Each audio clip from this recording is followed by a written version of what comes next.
Hey everybody, welcome to another episode of Cash That. This is your host, Joe Delara, and I am joined today. We are back, but we are joined by our fellow friend of the program. We got Matty Chucks on, fellow member of the Huddle. This is going to be a great little episode for you guys. Matt, how are you doing today? I'm doing good, man. As we're recording this, it's late Tuesday night, so football's on in 2 days. I'm picturing myself sweating out some football in just under 48 hours, or maybe a little less than that. So vibes are high. Football season, I feel like everyone kind of just gets a little perkier. Basketball is a little bit, further down. So things are starting to come along the horizon. So just great vibes all around. No, I know it's nice. You get a little bit of like a nice crisp beer, go apple picking, do something, making that little apple pie, have some chicken pot pie for the guys in the huddle. You There you guys go. know how it is these days. But no, so just a little rundown for what we're going to do in this episode. We're going to talk about, obviously there were a couple changes in the huddle, some of the things that we're working on, some of the things that we're going to start providing on a little bit of a bigger scale. I'm going to give a couple picks for EuroBasket. I've put out a couple threads. We've put some stuff in the huddle. I just did a buckets episode a couple days ago, and I think I might be doing another episode with Fonseca on Thursday, so I'm going to keep Euro a little bit limited, and then we're going to talk some NFL stuff, big picture, maybe a couple bets for week one. Definitely got to give out something for Thursday night for the Eagles opener, season opener there, and there's a couple promos going on, so I want to talk about using promos to your advantage and how you can kind of start to try to build your bankroll for the NFL season and how to be prepared for that. So Matt, obviously the biggest change we just kind of went through with the huddle is that Penguin left, and now we're in a situation where it's myself, you, and that guy Betts. And I think we are in still like a great situation here. We are going to be able to provide a lot of like different things in terms of where we're coming from a research perspective, from a like a transparency and tracking perspective, as we're going to all be tracking our bets and be affiliated with the Action Network to a certain degree. So obviously you guys know I am, but it is going to be a little bit of a change for everybody else. Matt, I know you've been working on putting some plays there, but talk to me about like some of your vision and what we want to do as a group kind of moving forward over the next couple months here. Yeah, no. Again, the change was a shock, honestly, to me. But like no hard feelings. In this space, we knew when we teamed up, me and Penguin, it wasn't going to be forever. But I think it did end a little sooner. But I feel like in this space, like in the gambling space, like things change drastically so much. Whether the whole especially gambling X or gambling Twitter, as you want to call it. Yeah. Like, I feel like the style, the avenues, the new things that pop up on a day-to-day basis, it just allows for differences of opinion. So again, like no hard feelings. We just had different ideas of like what angle we wanted to take, because you have to kind of adapt to survive or else you'll just get left behind. And I don't even think there's a wrong idea. I think both can be good. But time will tell, and hopefully both are good. I mean, I don't wish any ill will on anybody, and I think obviously the more people making money in the gambling space, the better. So it doesn't really matter how that happens, as long as it's transparent, as long as it's in good fun, and you're betting money you can afford to lose and just winning money over time. So I think with that being said, the analytics perspective of like AI is obviously like a new phenomenon Yeah. in everyday life. Like I could like literally not know how to cook my chicken and ask Chat GPT or It's whatever. awesome. You know what I mean? Like what's going on? And like, well, although that's awesome, it's also scary and also terrible for our own brains and our own critical thinking. But a lot of new things are happening. So that's the angle he went into, a different one, and I have a lot of things with that. I'm more of like a hybrid. There's coaches of like baseball or basketball. It's like pure Yeah. analytics, pure like old school feel, and like a hybrid of both. I feel like a hybrid is where we want to be. And also in the gambling space, like no one does this. Like you put your face out there every day, you talk every day. There are people that do this, but honestly, like there's more layoffs of those people, and there's more Yeah. avatars and whatever of people that no one even sees their face and whatever. And I feel like it brings a little more of like a personal feel to it. Like if you could see my frustrations if I'm losing, or my happiness if I'm winning. So it's kind of like I wanted to get a mix of both. We want transparency. We want you could see our faces. It's a little more personal, but also teaming up with some AI and some analytics based companies and data to also provide that angle to our subscribers and to our followers as well. So I know that was a big buffet of words I just said, but that's kind of the angle I wanted to take. So we're definitely going to look to add those and just build a closer community. You know what I mean? As you can see it. You go on Twitter and there's bad news all the time and there's bad juju all the time. Let's build a good environment, transparent environment, win some money, have some fun, and then that's really what gambling is all about at the end of the day. Yeah, and I feel like the nice thing is too, like in obviously, if you're in the huddle, you can join our Discord, which is through that membership. But we're on there, we're sweating out bets together, we're talking about some stuff. People ask questions too. We're like pretty available. Like, I have different models that I use, and I think a lot of times like they accompany my analysis. So similar to the way that you kind of have a hybrid approach, just because like a model spitting out like an edge, I'm not like always gonna bet it. I'm not gonna always like look to say like, all right, I'm gonna fire on every single bet that has like a little bit of an edge or like a couple percent edge. I'm usually trying to say like, okay, maybe this is a reason why I shouldn't bet it, or all right, yeah, like I was already kind of on that, or maybe I need to look into this a little bit more for like why was I not drawn to that right away. Yeah. Being able to use that is great. But then, people in the huddle, like even just today, a couple of people just asked me, they're like, well, what do you think about a bet for the Fever game? Like, I'm looking for something. I'm like, I don't really have anything on that, but these are the things that I would look at. So there is some availability there that you wouldn't get otherwise. Like, you're not going to get that on Twitter. Unless you're like one of my best friends, like you're not going to be able to just text me and say what are you betting on this game? That's just not going to happen. So it is a great opportunity to communicate with the three of us and get our opinions on a couple different things, or maybe how to use a boost, or should I hedge, should I do this, should I cash out. I'm almost going to tell you always to never cash out, but there is a lot more to it than that. So couple that with the transparency and the tracking, being able to track and like check how we're doing every single day when it's third party verified is like really important, I think.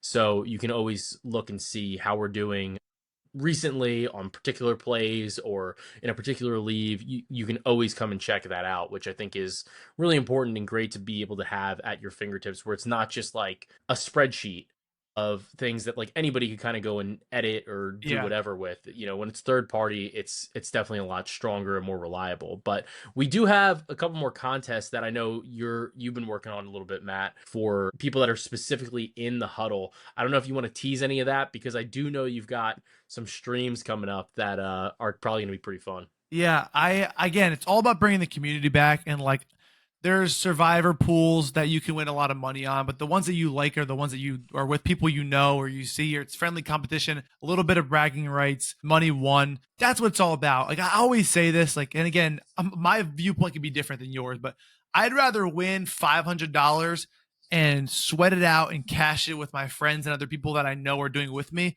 than win like 650, 700 by myself. Again, you may just take the more money, but I think there's a more personal feel to it as well. I want to like do this with people, and that's what we want to do. So we are gonna do a survivor pool on Splash Sports, partnering with them, where you can just sign up, go on there, and I'm gonna do a regular contest for everyone else, like $25 buy-in just for fun.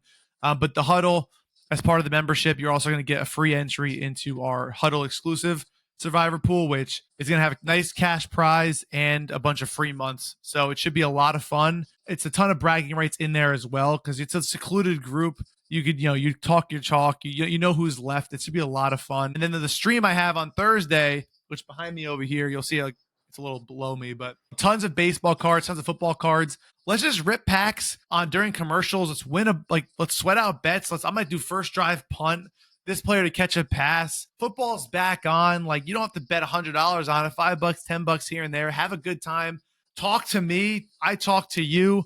We rip open some packs of cards. We'll give away money when we win. We'll give away cards. And just like, that's what it should be about. Like, and I hate saying this, like the days of like me hanging out on like a Thursday night with my friends are kind of over. Forget it. You know what I mean? Forget Like, it.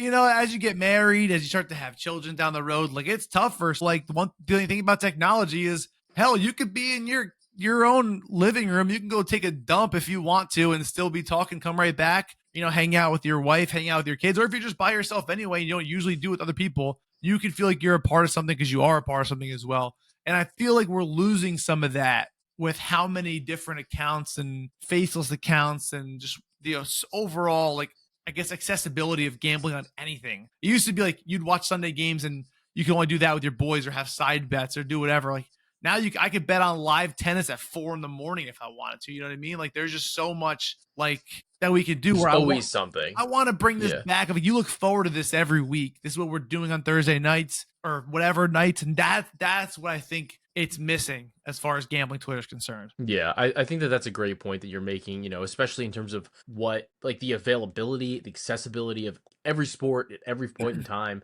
It's like, look, we're not experts in every sport. We're not pretending to be experts in every sport. And I think that that's the other thing that's important. You have a lot of these groups or you have a lot of people that are, you can get somebody for everything.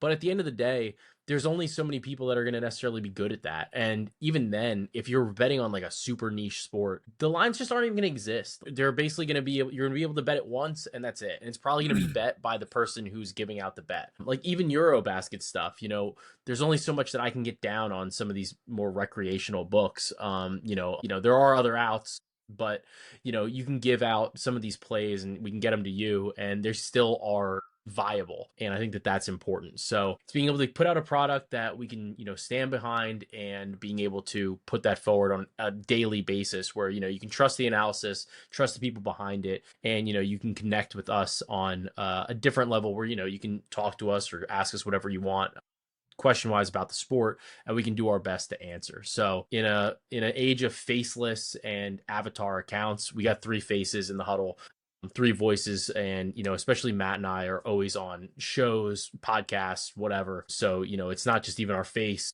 in an avatar. It's this is our persona, this is our personality. So it's fully out there for you guys to kind of interact with. Yeah, no, it's a great time. Yeah. So I want to touch on real quick. I'm going to touch on EuroBasket real quick. We've been doing really great. We just hit a nice little all day parlay the other yesterday on Tuesday. So that paid out pretty nice. Covered really the whole day. Which was fun. And moving forward, we're almost at the end of group stage. Group stage should be done by Thursday later in the day. We've got a lot of teams that have advanced, but we don't know what all the matchups are going to be in the knockout rounds. So the games that I'm going to focus on today really quickly, I have 2 bets. I gave these out in the huddle already. So hopefully they're about the same by the time this gets to you, but you will get, if you listen to this podcast, if you subscribe to this podcast, you are going to get this bet before it would make it to the Action app for tracking purposes or onto Twitter, honestly. But I haven't really been posting these on Twitter anyway, because the lines are just too volatile to post there. But I'm on Dennis Schroeder over 20.5 points. Schroeder plays for Germany. This is a really important game for them against Finland. If Finland wins and Lithuania loses, Finland wins the group. If Germany wins, they win the group. Otherwise, if there's a 3-way tie, Germany should still win that and win the group as well. Pretty significant because you want to avoid a matchup with Serbia. My other bet is, and also in that vein, point guards have kind of been crushing against Finland. So that's why I wanted to target Schroeder. Then I'm going to be looking at the matchup really of the day. We've got Turkey versus Serbia, which is that Şengün versus Jokic matchup. No Bogdan Bogdanovic anymore for Serbia. He's out for the remainder of the tournament. I'm going to take Jokic over 39.5 PRA. Seeing some 40.5s out there already, but he just honestly is going to play a ton of minutes in this game. It's critically important. The winner wins the group. Both teams are 4, and you want to win because it's going to help you avoid that Germany side of the bracket as well. So really, really important game. Jokic has historically kind of dominated Şengün from a physicality perspective. Last year, the Rockets had a little bit more size, which they don't have now in terms of Turkey anyway. It's really just all Şengün. So I think that this is going to be a spot where Jokic can really dominate and is going to play pretty much as many minutes as he can handle, I think, for the Serbian team. And he's been looked at as a little bit more of a scorer, especially without Bogdanovic. So this is going to be a tight game, and I think he's going to see at least 30 minutes, which is important for these types of bets. I don't know. I don't think you've been watching or, keeping up as much with EuroBasket, but it definitely is fun. And I know the Discord is always popping off with the stuff. No, it seems like a great tournament. And I really do think there's edges to be made in these tournaments. I really think with NBA, there's so many guys moving lines. I feel like EuroBasket's a little more, it just I feel like a little more, I don't know, like I guess I don't want to say less It's sharp. niche. It is niche, and I feel like they're kind of just trying to figure out their own lines, and it's tough for them to, I think, really gauge actual lines because I think it's Like, Yeah.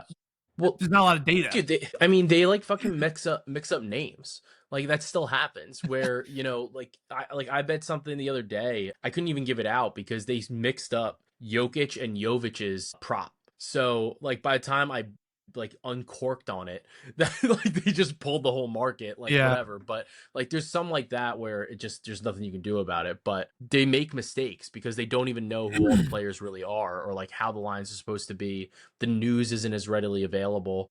And you have to follow different beat reporters. Then it's not just Shams who's saying oh, so and so's out tonight. So there's a little bit more nuance to that and to the tournament. But let's dive into the NFL real quick. I know we got a ton of promos going on.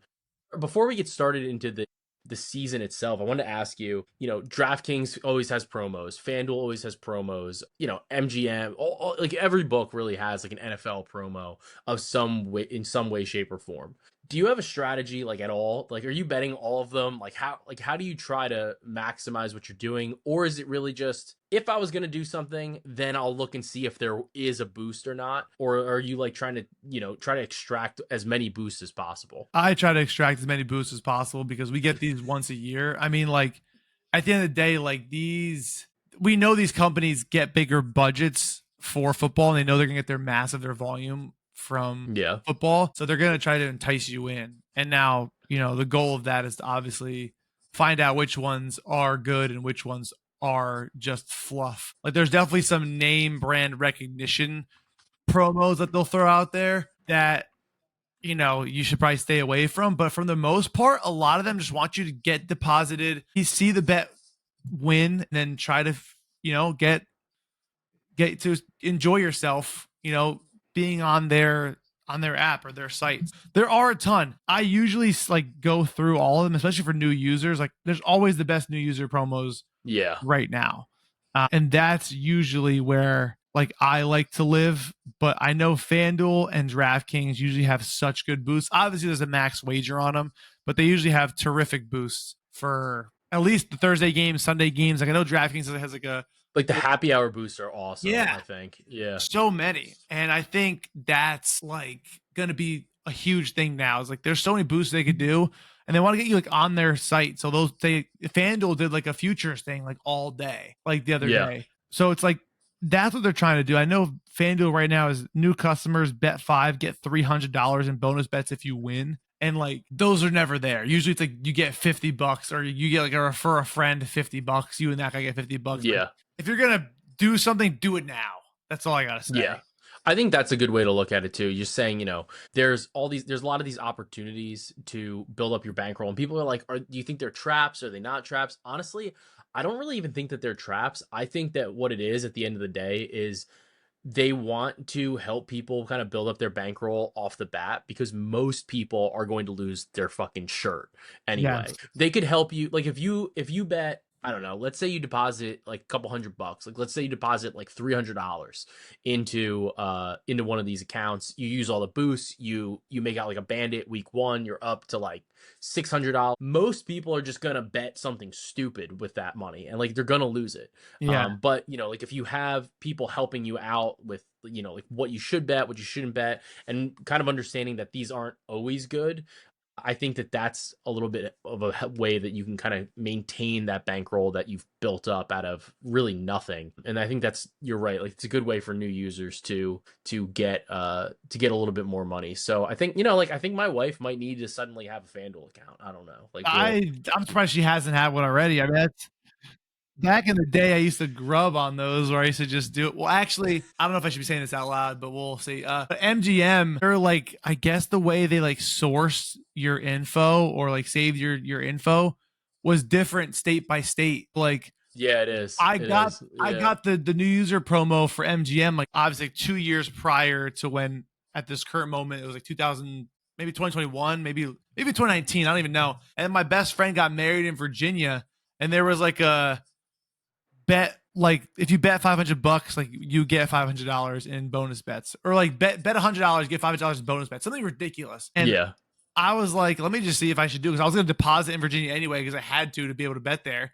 And I got the new user promo, so all my boys that were coming with me did it, and then we literally drove back state by state and just going through the legal states for the legal promo. And like, that's, and, there's no shame in doing that. Even if you have friends that always say, like, if you just gamble a little bit, play two different books against each other, do the, like if it's like 1,000 risk free or 100, whatever, you could do 100, 200 risk free on both sides. Yeah. And now you're free rolling on one of the books, you know what I mean? And just have a good time. If that runs out, don't go back. If you want to do it, keep doing it. You know what I mean? I think there's so many ways to like get your feet wet and test it out without losing your shirt. Yeah, and like there are like optimal ways or more or less optimal ways to kind of like churn some of those free bets. Some of them have to do with like doing what you were saying, like betting on both sides on different books. Other ways to do it are kind of like bet on like shorter term futures, or so to speak, or like some options where you might have to wait a couple days or maybe like a week or a couple weeks, but you're going to have a better chance at churning it out for like a profit, and you can kind of get a little bit more out of it. Yeah.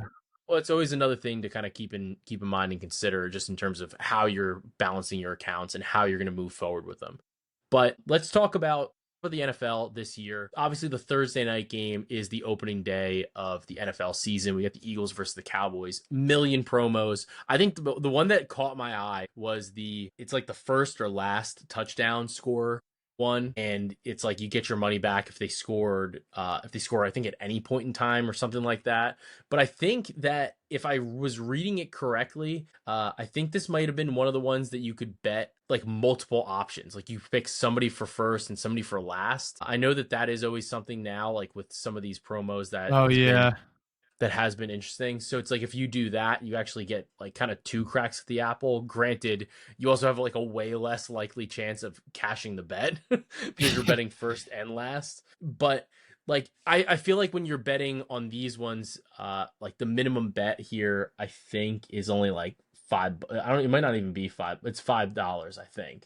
So, or something like that. So it's like if your minimum bet is that, are you like trying to like, I feel like you got to take a dart. Like you don't want to take the Barclays of the world. Yeah. Like you want to take, some random people. FanDuel had like one where it's like you could bet like $10 or more on someone to score, and you win like a part of $1 million jackpot if they score first, or that's the one. And another $1 million jackpot if they score last. And it's like you have to go for the dart, because if you're going to split your $1 million prize pool with 1 million people who have bet on Saquon Barkley to score first. It's like you need to go like someone deep, like a random, like even like a Dak Prescott to rush it in, or like, I mean, something weird. I was thinking about Dak, to be honest with you, or even like a defense. I feel like Dak could be fun. Yeah, like something like that, because at that point you want to win some money when you do it too. Like you could play it just to win the money, but like you want to win the jackpot, like then go that way. Like it's $10. I feel like that's the whole point. Yeah, like that's the whole point, is like getting the jackpot for this type of bet, this type of market. And like there's certain times where I think you bet the chalk, but NFL, there's literally just a million fucking options. So I'm not as concerned about it, like with betting chalk. No. What do you think about this game? Like, do you think, obviously the Micah Parsons trade was huge for the Dallas Cowboys. Eagles, I'm seeing, are like 8.5 point favorites. Totals 140, or not 147. Holy shit, too much basketball. Totals 47.5. What do you think about this game? Is there anything that you like in this Thursday night game? Or are you really more looking at the weekend slate? No, I think there's some stuff in this game. The best football player in the world plays into Thursday night. That's Brandon Aubrey, the kicker for the Cowboys. Is I should have fucking known. Just literally unbelievable. And like, so like one thing that I love to do is because football, it's kind of like basketball in a way where, I want to bet Luka 33.5 points, but there could be a blowout and game script could screw me in the fourth, where it's like those high numbers are so scary, where I'd rather have something that's going to be almost like, I don't want to say blowout proof, because obviously they take starters out, but like something you can always be there. So I like to go like running back receiving yards, or like quarterback rushing yards if they're lower. So like I'm actually playing Dak Prescott over 6.5 rushing yards, because Eagles D-line, the pass rush is there. He's, first week could be some broken plays. The, new head coach wants him to run a little more. Obviously has the hamstring injury from last season, obviously a factor, but It's one run, and honestly, if they're losing by a lot late, and he just runs like in the fourth quarter to gain like like on a second and third and 12 and just rushes for a first down, like that's easily doable. Or I could get a first quarter scramble where he just takes off. It's 6.5 yards. So it's like I'm in that whether the score is 21-7 or 14-14. And that's where I like to be, especially in the earlier starts where you really don't know what you're gonna get from a lot of these teams. So I'm on that, and I'm also on Brandon Aubrey longest field goal because I do think the field goal props are still not priced right.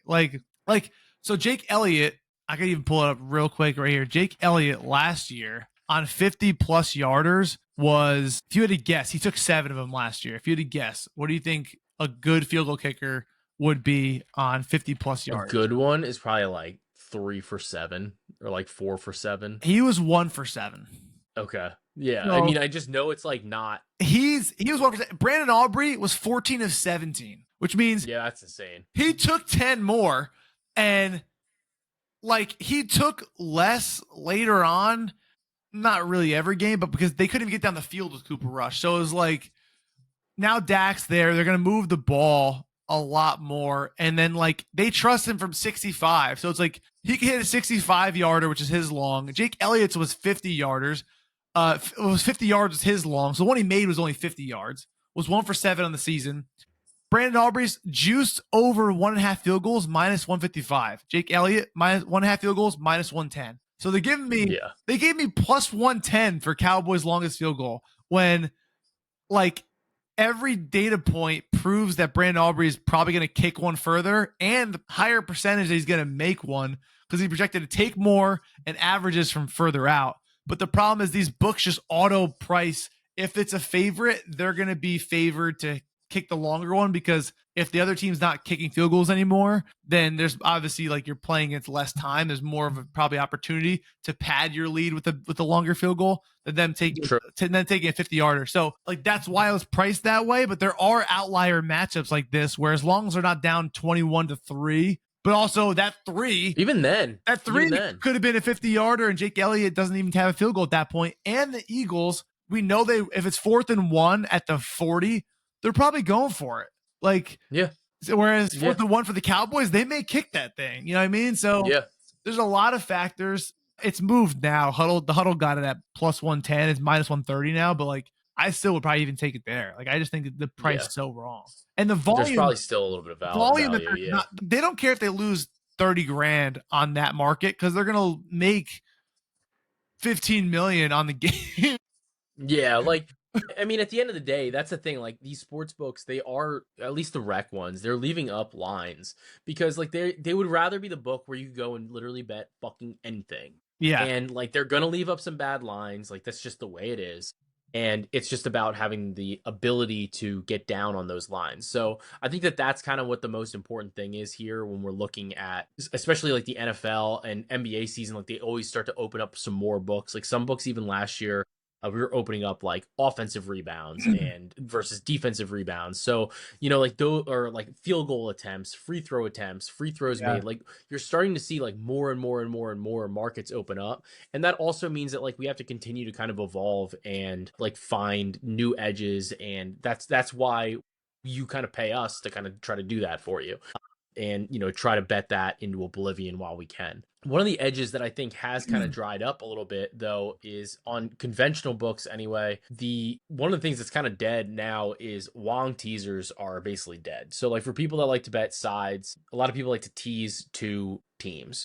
And you're generally doing like 2 6-point teasers, relatively lower totals, and you're trying to tease through some of the key numbers of like 3 and 7 essentially. Yeah. But the price for those used to be, I think it used to be like minus 110 or minus 120. Now we're starting to see stuff like minus 130, minus 140. The thing that people I think need to understand and need to remember is like the reason that those were valuable was because you were going through a variety of different key numbers and you were getting a good price for it. Now, every time you bet something, I had this conversation the other day at work when somebody's asking me about betting.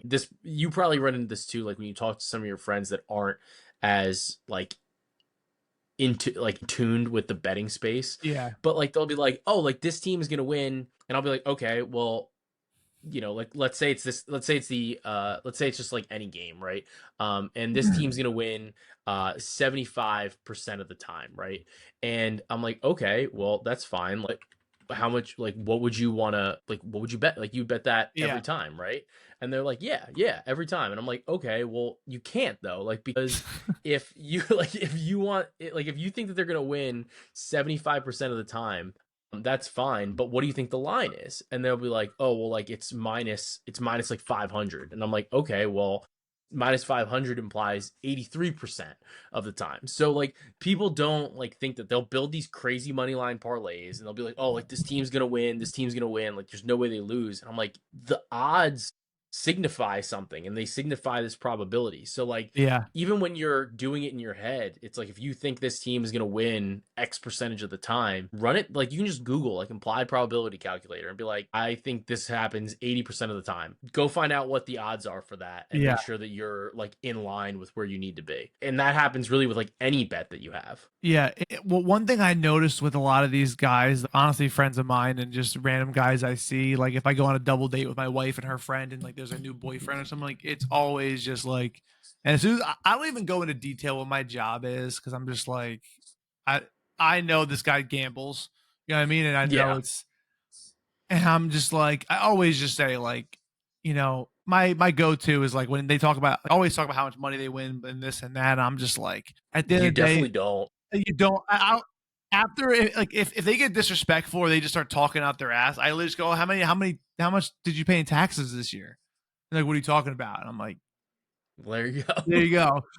But like it's something that people do, and like they'll send me a text. It never fails. Fixed leg minus 250s all across the six legs cashed, Yeah. and they go bang, like watch out, bro, like I'm gonna steal your job, and then I never hear from them again because that never wins ever again. And I'm just like, that is what they want to bet. Like they don't understand that like I can take 2 plus 115s and win money if it splits. Like that is so obvious to people who gamble, but the people who don't, they're like, I don't know why you wouldn't just take this guy. Or it's always like Like if you, Jokic is obviously going to score fucking 20 or points. they'll be Like like, you get that. Yeah. it'll be 27 and a half. Like, oh, like, I don't know why, like, I don't know why we didn't take 20 plus because it was minus 1,000. Like, that's why you didn't take 20 plus. Yes. Like, Yeah, and I think it goes like the opposite way too. Like sometimes it's like sometimes I'll look at a player and I'll go, okay, well like this player for example, like when they go over this line, they go like way over. But like well, I don't need to bet the over like 27 and a half. Like I can just go right to 30 plus or 40 plus yeah, and go from there and just say like I'd rather bet that when that's like plus 200 or so because like they hit it at almost the same rate. Maybe I'm going to lose an extra time or two, but like that's way better value based on the way that this player performs. Like it doesn't matter if it's like I look at a line and I go, well, like that's like a little low or yeah, like I don't know, like I think it should be here. It's like okay, well, like if you think it should be there, then like bet your edge, bet the max, bet like the higher amount, and try to extract a little bit more value out of it.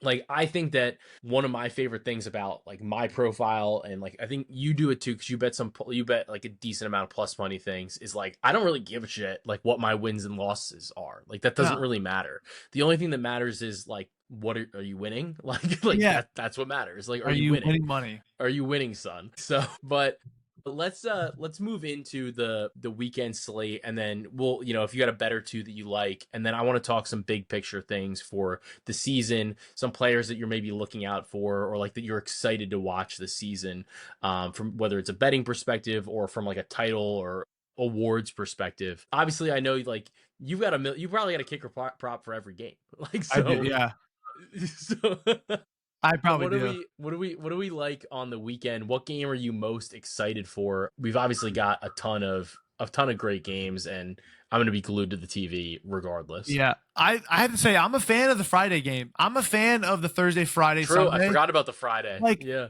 and they made it Chiefs Chargers, and I think that's awesome. I mean, like I like for the first week, just why not? Like give us 3 days of football or 4 days of football Monday rather than three. Like I think it's a win-win. You put Mahomes on, national television for yeah. that one game.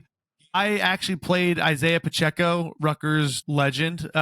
Legend. over 1.5 receptions because he's back. And Rashee Rice is still suspended, or is going to be Yeah. suspended. And he's a dink and dunk guy. They're going to get to Mahomes a little bit. They have a good defense. I don't know what we're going to get with Kelsey. He took more of a pass blocker role last year. Engagement with Taylor Swift. Who knows what he's going to be doing? He's getting older. So I mean, as far as like weapons that they actually have, like I hate saying it, this is one of the weaker teams that we've seen the Chiefs have, at least offensively, until Rashee Rice comes back. We have Xavier Worthy, Hollywood Brown, and Juju Smith-Schuster, which like 5 years ago, Hollywood Brown and Juju would have been disgusting, but it's like they are clearly shells of themselves. I think Pacheco goes back to being the workhorse, and that's what I like there. And I think that game's interesting because there's all this talk of like the Chiefs aren't good anymore. The Broncos can win the division. That division is a tough one. It's like we might know week one, are the Chiefs in trouble, or did we just overreact again to them losing the Super Bowl by 150 points and now having this offseason drama? Like, I think we're going to know within 20 minutes what that is, and that's an exciting divisional game. Like, I'm really excited for that one. Yeah, I mean, that's a really big game to start the season off with too. So Herbert's obviously got the new girlfriend. That might help them out a little bit, or maybe he's a little bit distracted. So it's like a girlfriend versus fiance battle. Yeah, between the Chiefs and the Chargers. So definitely something to keep an eye out for. I hope Kelsey's going to kind of bounce back a little bit. I drafted him in a couple fantasy leagues because I got him at like I got him in like the 7th round, and I was like, I feel like I just got to do it. Take a chance. Just take a chance. But yeah, no, I think that you're right with the scheduling. I forgot honestly that it was a Friday game, so it is kind of nice to be able to get an extra game in there. Sunday night is for us to watch. Bills Ravens Sunday night. Like, they did a great job for this. Like, they started off real hot. Eagles, Cowboys, as much as we think the Cowboys may suck, like George Pickens and Dak makes it at least interesting. And then you have Chargers, Chiefs, 3-point spread. And then you have Ravens, Bills at basically a pick 'em or -1.5. So it's like, yeah, Vikings, Bears on Monday was kind of like, okay, we're done with football. Let's focus on next week. But I still think that division's super tough. So like, but then there's Lions, Packers too. Like, that's a gauntlet NFC matchup as well, where new offensive coordinator. Do the Lions still have it? The Packers, Micah Parsons, are they legit now? Like, there's so many. 49ers, Seahawks, same things. CMC back. Is Sam Darnold going to lead the way over there? Like, there's so many good games. It's not like college where you play like Colgate like week one. You know what I mean? Like, where like they do like, I love that they're just getting after it. Like, week one is pretty sick. So there's so many games across the board. I mean, like, as far as players to watch, I think there's more like, I guess, running back room uncertainty this year that I've seen across the board of like rookies or who's going to start. I think that's going to be interesting. But like what's his name on Washington? I think they opened him as the RB4. Like, and everybody's like, oh shit, like he's going so high, blah blah, and he's the RB4. I think this happened last year with somebody, and then they were just immediately the starter in week 2.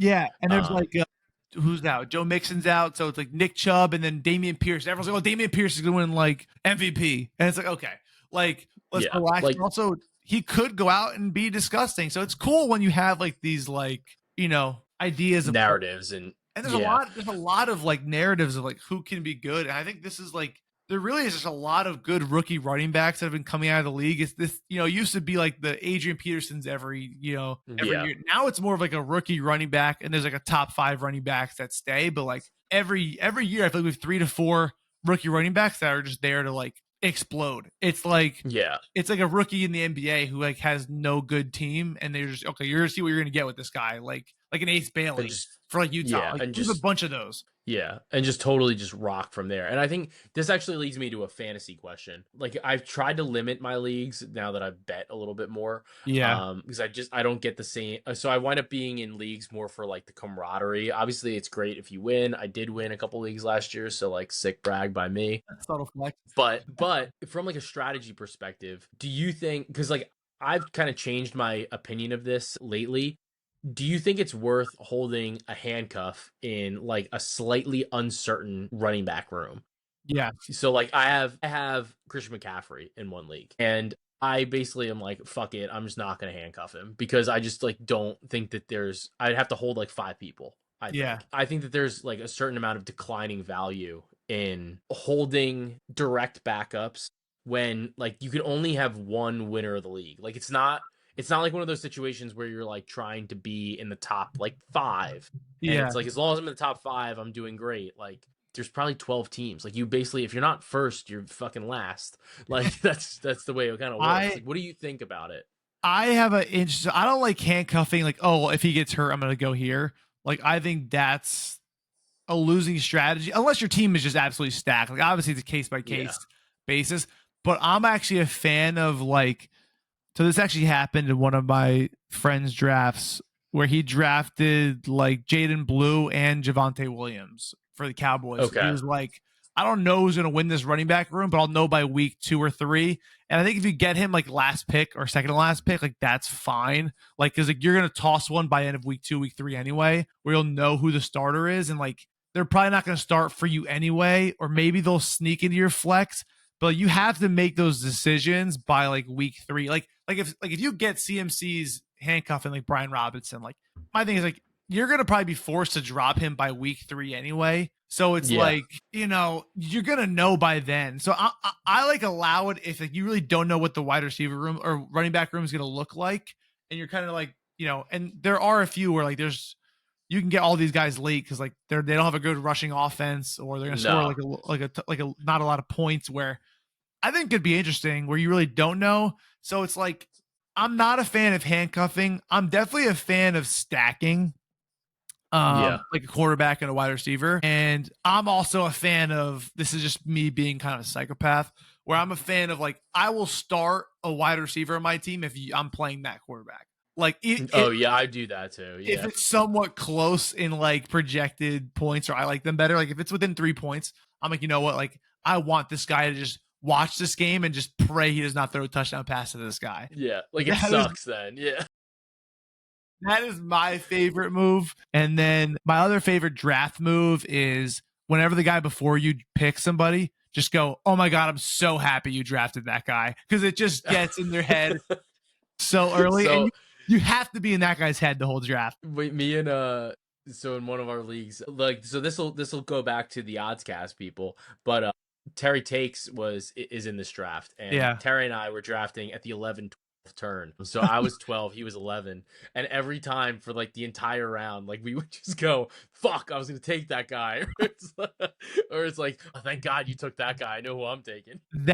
That did happen to me in my one draft. I don't do a lot of fantasy now because like I don't ever check my lineup. I don't have the time to waiver wire. Like the guy who wins a Yeah. lot of these leagues, it's a guy who's just sitting there looking, and like I can't stand that. So like, and like I did like no fob in my thing, so it was always just tough. Whoever just scoured the waiver wire like just got him, and that was Yeah. annoying. Like, and I also like I'm betting on guys like prop, where like I'll bet a guy's prop, and like half the time I'm facing that guy in fantasy. I'm like, this sucks. Like it's Yeah. like I'm way more in on like my dynasty league. I can totally wrap my head around. I'm like trading picks like I'm fucking GM. Like I like that. Like that's totally different. But I agree. Like a lot of the other sports I've kind of fallen off on. Football is not as bad, I guess, because it's like now it's almost every day though, but it's not as bad. Like there's one game per team a week. It's not yeah. like I actually had an idea where I was like, what if we did a draft where you draft like 6 guys, like a quarterback, one running back, one wide receiver, one tight end, even 4 guys, maybe a flex, 5 guys,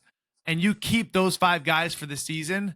And then every week there's like an ongoing like draft, like where you have like a, like, 12 hours to choose your guy, where you fill out the rest of your team on a week to week basis. Like, that's like I feel like that's like best ball adjacent. yeah, Like I've heard of that. I've also heard of ones where people do it's like super small. It's basically like 2 to 4 people, which sounds fucking insane. But like you draft your whole team and there are no transactions. Like you can't make any transactions for the whole season.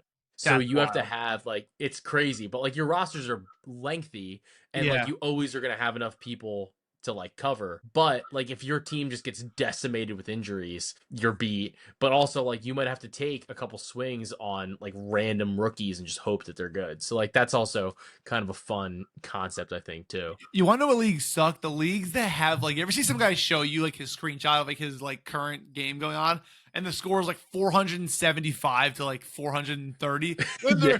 their point system is like absurd. It's like Oh, six, I'm in a league like that, but I it's the can't opposite. stand that. They're all so low. Okay. The projections in this one are like the whole league, the highest projection is 64. Yeah, I like And that though.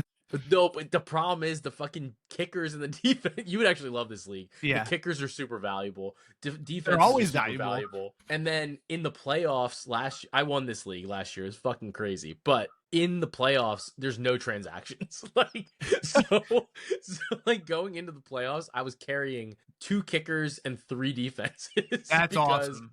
And I got lucky because one of my kickers got hurt. That's So actually I like crazy. needed the other kicker. So I'm telling you right now, kickers win leagues. Like Brandon Aubrey, if he kicks 250 yards, that's 10 points. That is ridiculous. Like there are like I always say whenever someone tells me like, oh, like what would you do this week? I'd like drop that kicker, pick up this kicker against this bad red zone defense. And literally it works almost all the time. Like people just overlook it. They just like don't care. Like, they don't know. Like I think you should like that's the same thing even with defenses. Like the best defense, it doesn't matter. Like if you're playing the fucking Bengals, like don't play them. Like, it doesn't matter. Just don't start a defense at that point. Like just don't.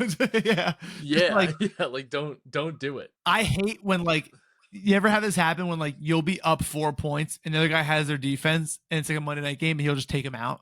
Like I can't. It's the worst. It's like yo, like stand on your business. Like if they lose 5 points, you deserve to lose. I can't stand that. It's such a smart move, but like I can't stand that. I know. I'm like, you got to have a full completed out roster. It's like come on. If they lose 5 points, like that's on you. You know what I mean? Like, like it's like come on, don't be afraid of it. Yeah. But all right, let's give out another best bet here, and then we can get to some pods and recs. It's gonna be another field goal prop. And I mean, I just look at the board. Like you look at these like games that are played in. You know what? I won't even do a field goal prop. I'm gonna do something different. You have a couple like bets that are like recommended by Rhythm. I have like a lot of bets that are recommended by Rhythm right now. Honestly, there's like a ton. But like I'm not like the biggest NFL bettor to kind of know and like parse through like whether this is good or bad. And I think that that's one of the things where it's like you need to go with like you can't. That's part of why you can't just follow like a model. Like I have no fucking idea. Like I don't know if this is a good bet or not, or if it's missing some detail that I would kind of care about. So what are you looking at here for one of these games? Yeah, I was gonna say I'm looking at I'm just even gonna find it. There's so many.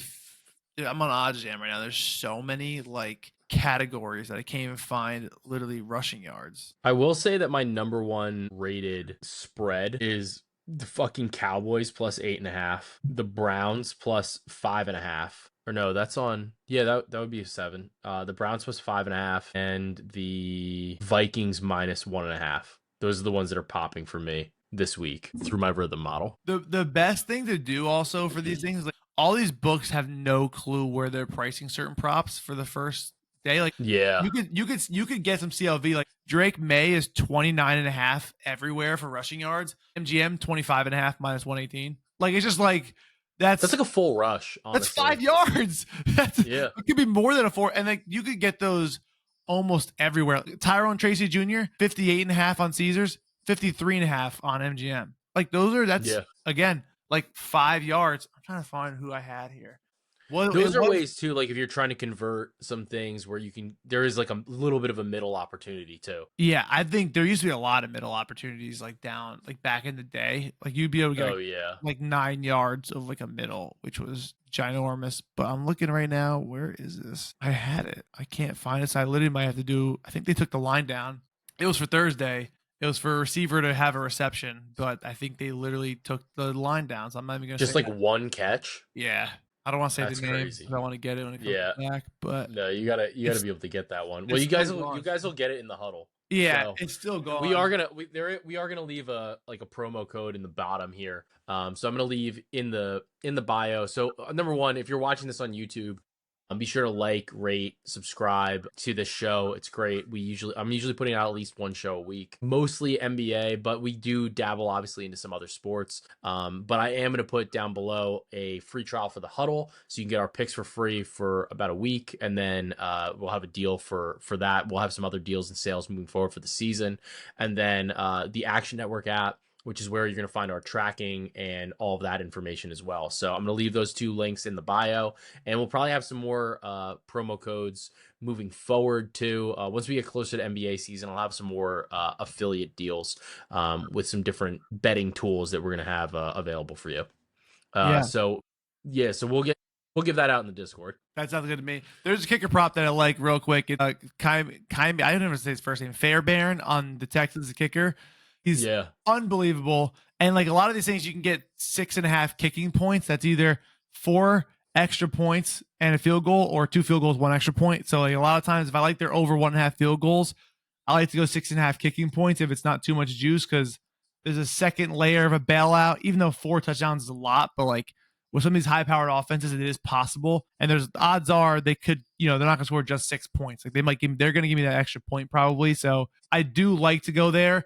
And in these games that are played in domes with kickers that they trust, like Fairbairn or even Joshua Cardi on the other side and the Ram side, you could probably play both. Like this is one of those games I played that special of like 1+ touchdown, 1+ field goal each half. Like this is one of those type of games where offense is going to be there and it's in a dome.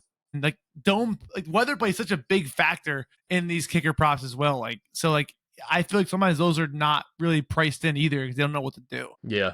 I think that's a good point in terms of the arena, and also like some of the strategy and how you're betting some of these markets, whether it's the kicker points or the field goal market. So it's definitely something to kind of consider. And those, again, like those are some of the edges that we're trying to give you. So I think it's going to be fun. I hope my Giants are like halfway decent this year. But who are you looking at to? Well, I do have a bet. This is a Brandon Anderson bet. So for my Giants sickos out there, you can bet the Giants seeding under 14.5, which basically means that they just need to like not be the worst team in the fucking conference. So and that was like plus money. So the defense I think is maybe going to be acceptable this year. Yeah, the we'll pass rush is going to be good. Yeah, I think the pass rush is going to be good. So if for my Giants fans out there that are looking for something to root for, that's it. And obviously if they don't, then that means we're gonna get another top pick. Who are you looking at to win the Super Bowl this year? What is your Super Bowl prediction? Yeah, I mean, I still think the Eagles are unbelievable, but I really do. I know everyone's saying this and it's kind of like corny, but like if they use Saquon like that again, he's most likely getting hurt. So they could live in a world where they could probably not do that, but like if he does get hurt, yeah, I mean they got AJ Dillon, which is I think notable. Yeah, because I think he was hurt last year. I think AJ Dillon is like not the worst backup that you could have. My barber's a Packers fan. Shout out, my barber out there in Somerville. But he hates AJ Dillon with a passion. He thinks he sucks, and all I hear every day is how much AJ Dillon sucked. So I'm like, it's like I'm getting a haircut. I just, I don't know what happened to him. He sucks now, but it could be the case. But the Eagles, their team, top to bottom, is just unbelievable. Like there's really no weak spot. And the NFC is like not that great. Everyone likes to say there's like the Rams here or like the Packers here or whatever, but Coffin over here. But like I think the NFC is like not that great. Yeah. So, like the Eagles, like you could take long shots, but like the Eagles are probably going back to the Super Bowl. They may not win. Yeah, but, the Eagles are legit. Yeah. But I do like I think this is, I hate saying this, I think this is Lamar's year. I know they're the favorites, but I really do think that it's Lamar's year. But I think there's a lot of cool like teams that you can take stabs. Like the Texans are going to win their division. Like they may not win, and Joe Mixon's hurt for a little bit, but I don't see them losing that division. It sucks. Colts, Jags, Titans, like that's terrible. Yeah, they're bad. That division's pretty rough. So you can get them to like win, the Super Bowl or like the conference. But if you bet them to win the conference, like with the AFC being stacked, you might as well bet them to win. And I don't think they're actually gonna win. But like for their odds for like probably making the playoffs and having a good offense, it's literally 40 to 1 on DK. Yeah. Like I think that's the thing, like with some of these bets and some of these props, like you have to remember too, come the playoffs, it's obviously single elimination. So you do get some like funkier results sometimes. I do think the better teams tend to win, but NFL is one of the sports where the best team or by record does not always advance. Like that is like in the NBA, it happens more often than not. Baseball's a team, the underdogs can pull off a lot of upsets too, but NFL, because of the single game nature, you can have a lot of variability. So definitely something to consider there. I'm kind of with you. I think the Eagles are going to be like really, really top notch.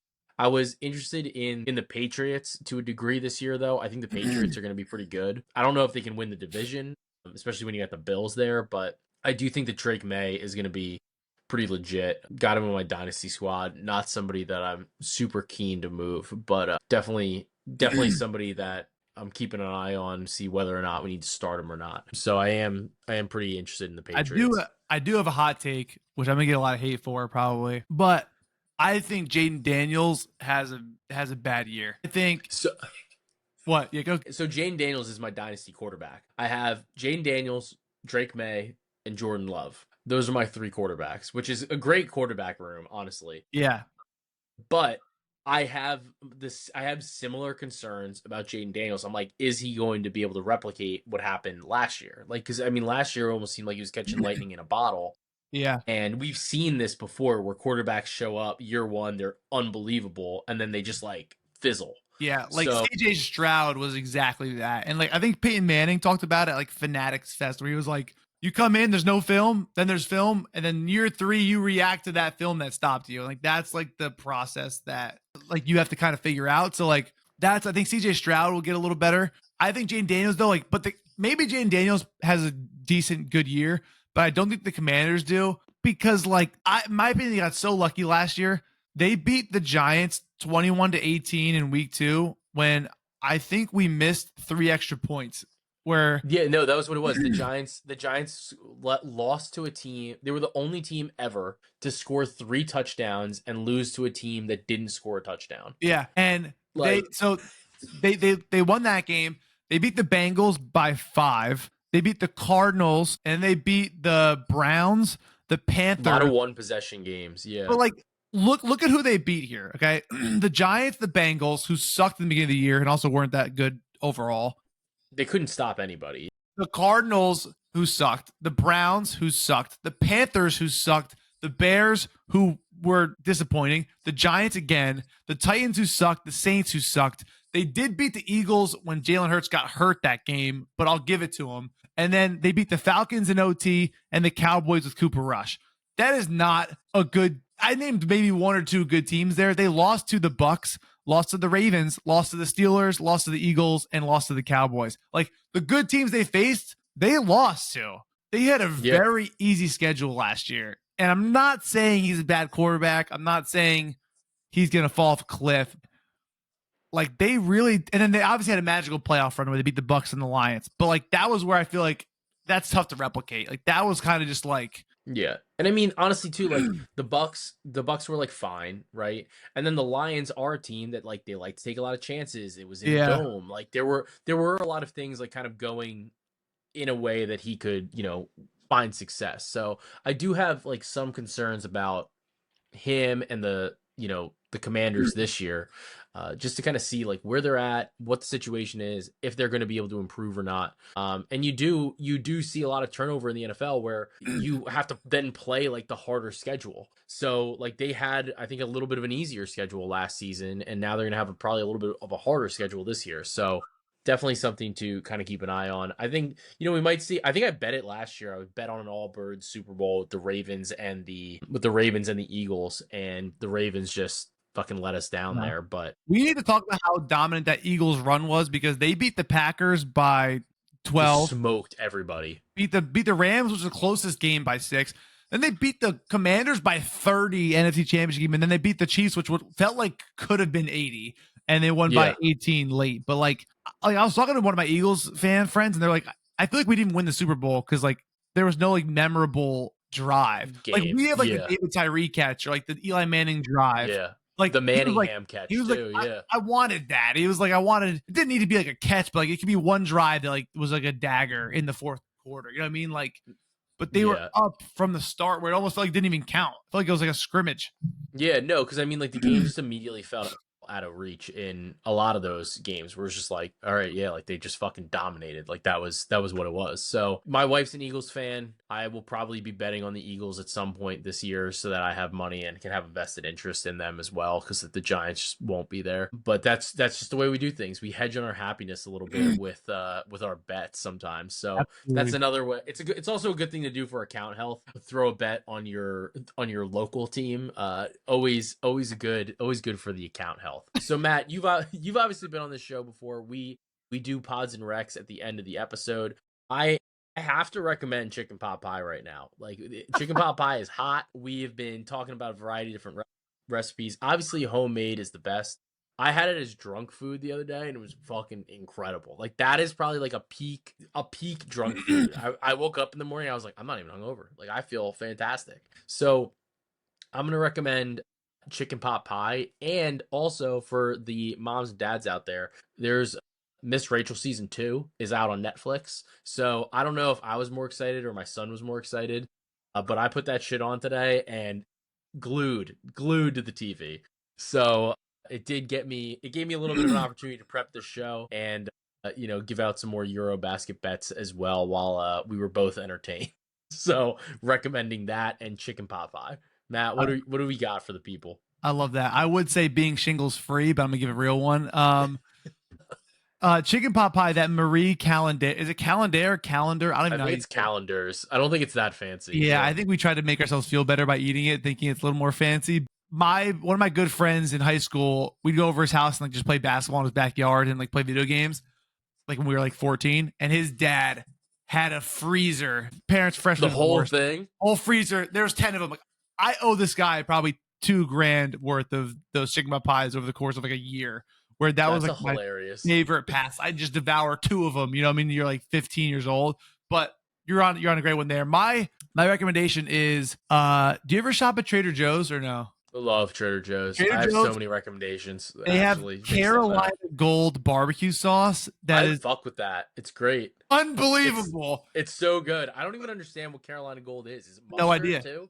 Don't question it. It says yellow mustard style. I looked it up. Yellow mustard style sauce combined with indigenous pork barbecue. It just made it feel weird. But I would say this: if you want just a quick, easy meal too at home, I just get some ground chicken and I just cook it and just pour that on and let it soak in Oh, there. that's probably fire, It's actually. and then I have like a little lettuce wrap or some rice, whatever I'm feeling. Like that is, it's unbelievable. I'm gonna get hungry. Right? It's literally almost midnight. And I'm about to go like make that right I now. wish That's I how had good it this is. sauce right now. I wonder if it would be good on a chicken pot pie. It might be too much. That But you might be stretching it there, but too as the much. filling, Yeah. Oh my god. Instead of cranberries, I've been dabbling with a little cranberry sauce too when I have the chicken pot pie. Oh my god, forget about it. It's fucking you're like a chicken pot unbelievable. pie connoisseur now. I know. I'm about to go heat up a little bit more of these leftovers. I'm gonna put like a fucking picture in the description here. I love that. But no. So Matt, it was great having you on. Honestly, you guys can find all of our work on X. You can find it on for me in the Action Network. You can also get our pick, do our pick track in the Action Network app, and you can get everything in the Huddle. Again, we are doing a free trial here today. So Matt, it's always a pleasure having you on, and thank you for joining us here. Absolutely. Thank you for having me. Let's go have a monster season. All right. So for Matty Chucks, I'm Joe Delera. And thank you for joining this episode of Cash That as we continue to cash that.